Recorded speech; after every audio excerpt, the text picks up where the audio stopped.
So where are we now? So We're at the Chili Bowl, right? yeah, right. Big building here, slowly filling up. But right here, we're kind of in the part of the business where everything starts. These are our raw materials. These are the raw sheet materials that come in for all the metal spinning that we do here and all the wheel parts. We hold it here before it goes out on the floor and starts getting laser cut and starts the whole production. And all American, right? Not Yep. imported. Correct. Everything here comes stateside from the aluminum suppliers. We see the same rising costs due to the tariffs, so they follow that. If they can charge more, they're going to. All of our this is our heat treat portion of our business. We also hold some of our tractor wheel inventory here for that market segment, and then all of our raw forgings for the wheel centers and our one-piece drag wheels get stored back here. Yeah, this is we call it a hot room because there's a powder coat line in this room as well as a heat treat, so it can get a little warm during the summer. So is agriculture a big part of the market for you? The tractor pulling market is, yeah. It's a fairly big deal, but it's still tough to get in within, there's a couple different size wheels in the 38 and 32 inch market, and there's some smaller novelty garden tractor and what they call mini rod stuff. But yeah, we do pretty well in that segment. We're also starting to get into some of the pulling over in the Netherlands. Got a distributor over there, so there is some of it worldwide too. But There's a lot of passion in tractor pull. Oh yeah, yep, for sure. Holy cow. Yeah, so this is the production side of the building there. Stuff out here, Wade. Yep, this side of the plant's about 40,000 square feet. This far south end of the building is basically our inventory. So when orders come in, we don't just make those parts on the spot, to be able to deliver in a week. We have all the parts waiting for the customer to get that order in, and we pull them, whether they need to be black or polished up. Some of those are pre-done, but What's the most popular, Wade? Be honest with me. probably a late model wheel is our highest volume piece, and then probably back into the sprint car part just because it's a little more money and time intensive on the price side of things. So sprint cars probably dollars worth, late models probably volume worth is the two trade-offs there. Okay. So and black or chrome, like the anodized and powder coating and all that sort of stuff. Yep. So we do an in-house powder coat. We control our temps. We're able to monitor our own quality control on the powder coat. So we do that. We do that all in the house. We run about twice a week on the black line. Kind of thing. Yeah, they are pretty sexy. So in-house powder coat line, and then right adjacent to it is our polishing rooms. Some of this stuff is proprietary, so we won't open it up and show you how we do that. But there's some polishing going on, some automated stuff inside the rooms. So they go in nice and dull, they come out nice and shiny. Everybody loves something shiny, right? So yeah, you can hear it a little loud. That's the buffs going to work inside that room. Oh, look at that. Yep. Oh yeah. So wow. This is a forging off a front drag wheel that's been polished up. Now it's ready to go be cut on the machine and turned into a wheel that the customer selects. That's pretty. I know it's not about pretty, but it doesn't suck, right? Mile per hour. It's part of it. Per hour, right? It's part of it. So, getting some tractor bales that have been freshly polished, ready to go out to the customers for mounting. Wow. Yeah, it takes quite a bit to get that luster in there. I mean, it's kind of a tough job to get it done. Once you figure it out, it's all right, but it's a little bit of time. It's time consuming. They're starting from here and then ending up like that. Yes, correct. You got it. Woo. So when you're an apprentice, like you just give them a rag and send them out and say, "Earn your stripes."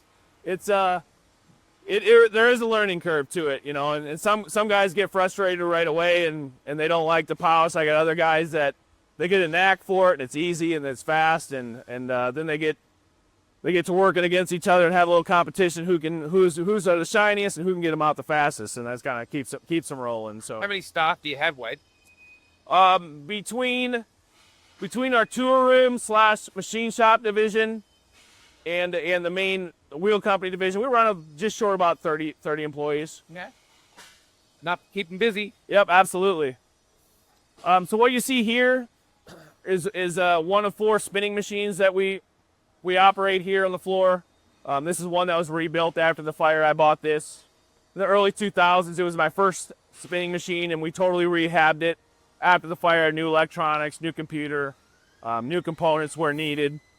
So we just got this back online in the 6 months. So from before the fire, having just introduced our second machine, to 3-4 years post fire, we have 4 right now. Big help in tool changing and keeping things rotating in a smooth manner.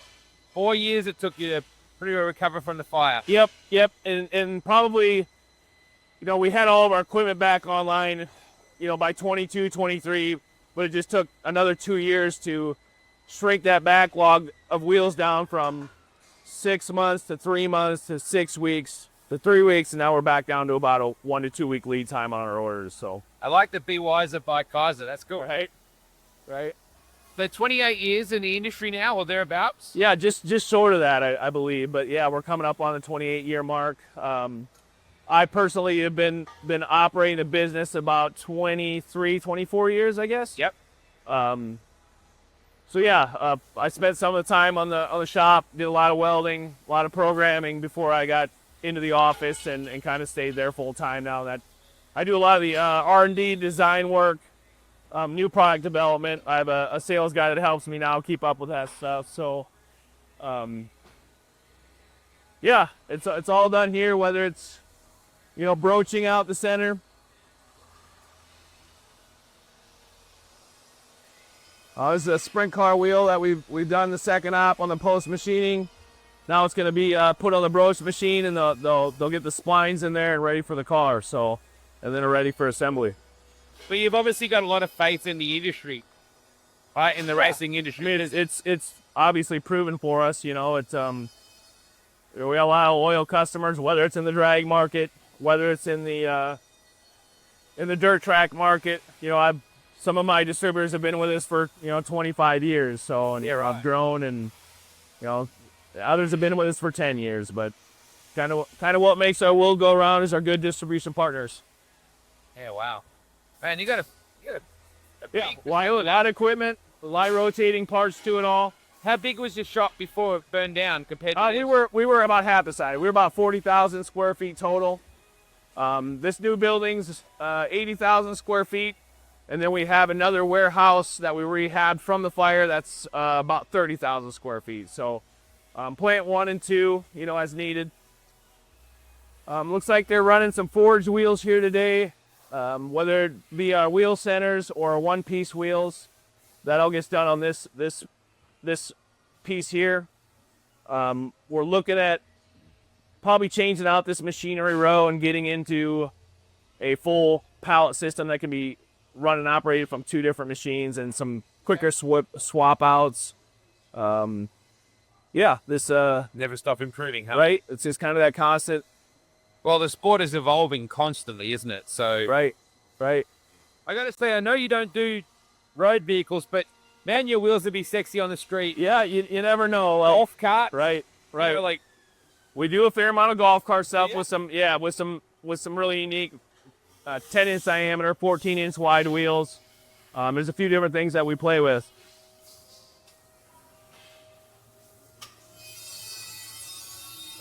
Wow. So for us, a constant look at, retooling to make ourselves more efficient. We never really stop doing that. So I kind of pride ourselves in trying to be a sensible price point for the racers. And for us to keep doing that throughout the years, I like my stuff to be affordable for a team, right? Whether you're a 305 team, a 360 team, I want you to be able to go down to whether it's, Smiley's or our local race shop, Rosie's, or, anywhere across the states. If a guy can't afford to buy it, there's not a lot not a lot of incentive for us to Yeah. keep making it. So Yeah, absolutely. we're always looking at different innovations to make our processes and practices make sense even more. So Man, you got a lot of stock on the floor. right. This is our assembly area. This is where everything migrates as the larger orders come through. So these are all basically rotating orders. You know, this one may be looking for certain parts to come back from powder coat. You know, they'll spend a week or two in here on the bigger orders before they head out to our shipping area and get boxed up. So yeah, a lot of rotating parts throughout the week before we can get orders out the door. So How much time do you get out to a racetrack, Wade? Because that's got to be important. yeah, too. we used to do a lot of it. So you know, it was back, you know, 25, 20 years ago. Me and my wife did a lot of traveling. We'd bolt up a small trailer behind the car with a bunch of wheels, and we'd have it to the races, and we had to sell them to get back home. Yeah. Did that for a lot of years. I think we'll probably spend a lot more time on the road in the next 20 years. You know, right now it's 4 kids at home. Yeah, yeah. You know, business to take care of. We get those kids to come up and take care of the business side. We can get back out on the road and do a lot of that. The race to feedback is critical to you. Yeah, sure is. And we have constant contact with teams from all over, so we still get that feedback.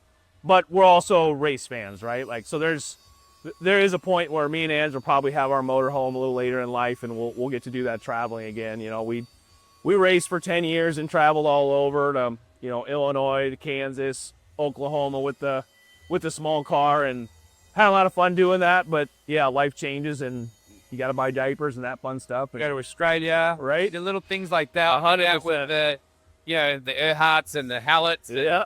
All right, so we'll look at Sprint Car Speed Week, and thank you for supporting Sprint Car Speed Week. Yeah, really appreciate Absolutely. that. No, appreciate the work you guys put into it, and you know, we can tune in, and you guys got, you know, good updates and stuff that we can learn about, you know, the racers over there. It you know, just helps as a fan and someone that's in the industry. It really helps us stay you know, updated on what's going on. Why Knoxville? Why the 100,000 K incentive?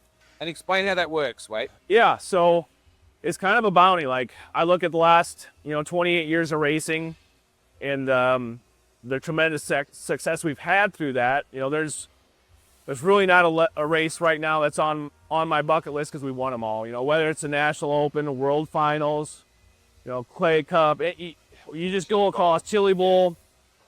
You know, there's some that took a while for us to do, but right now, whether it's in the late models, the dirt modifieds, the midgets, I can pretty much check off every marquee event out there. You know, all the way to Australia to the classic, right? Exactly So right. Yep. Knoxville in the 410 class is the only one we haven't got. We've gotten 410 track champions, 360 track champions, 305s, and we won all those national events, whether it be a non-wing or those other classes, other than the 410s. That's just the one feather that we're missing. So it was a way for us to award a team that does get that done in a fun way, and then kind of remind everybody that, you know, our history and what we have all won and what we have accomplished with those teams out there. So it'll be fun. You know, I don't expect it to happen on year one this year. It could. Don't expect it, but, you know, over the next 10 years, we got a lot of young drivers that are talented coming up. We should point that out. It's not 1 year. Right. The 10-year commitment. This is a 10-year commitment, and I would pretty much bet if we don't get it in 10 years that the pot might get a little bigger, you know, and maybe we'll throw another 100 out there for the teams and see where it goes. So it's fun. You know, we work with Knoxville on promoting that, and we'll continue to do that over the years here and continue to grow that, you know, that media awareness of what we're doing. So in the A main, you must have Keizer on all 4 corners. Yep. Wheels and hubs. If you win the Nationals, you win an extra $100,000. Correct. Yep. Which is about 6 million Australian at the moment. Right. Just gonna point that out. Yep, I hear you. So, yeah, it was a big chunk to set aside and make sure it was available for the teams when we went there. And in doing so, we still want to make sure that we do all the other sponsorship stuff that we always had. You know, we have a designated amount of money that we allocate to the 600 industry. Yeah. And then the late model industry. So we had those other events that we couldn't abandon, you know, and we And now that 100 grand is sitting there, we can go back and start increasing the ways we can give back to the racing community through all those other events. So, yeah, it's a fun thing, and look forward to seeing who gets the closest, and maybe that team that won scratch their head and go, dang it, you know, the extra 100 grand was sitting there. So, we build a fast wheel. You know, every team out there has been beat by our wheel. So, you know, there's no reason that that team's not going to take us along for the ride at one point in time. It'll be fun when it happens. And I hope it takes a little bit, right? Just to, I waited this long, I want to earn it, right? I want to earn it with a team that's had us and taking us racing and have a good time with it. And so, yeah, it's going to be fun. All right, so dispatch, and where do we go from here? Yeah, so this is kind of the end of the road for the wheel's lifespan within our building. Comes to the shipping department. Again, larger orders as they build up, whether it's a Motor State, a Smiley's order. They'll get piled up here. We'll do an inventory check before it goes out one last time. And then a shipping manager gets them on a pallet and heads them out. We do UPS pickups here daily, fill up a complete truck. During the March season, we'll actually end up using all the floor here for this type of situation, just because it's so busy in March.